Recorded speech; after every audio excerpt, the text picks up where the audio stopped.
everyone, welcome to Technology Glance. In today's video, I'm going to show you how to limit your DMs to your friends only on BuzzCast.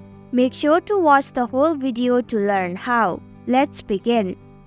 First, open up BuzzCast on your mobile device. Tap on the 3 icon at the bottom right of your screen.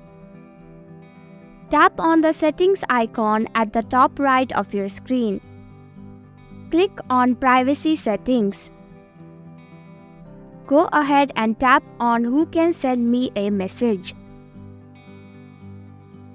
Now go ahead and select Only for people who follow each other.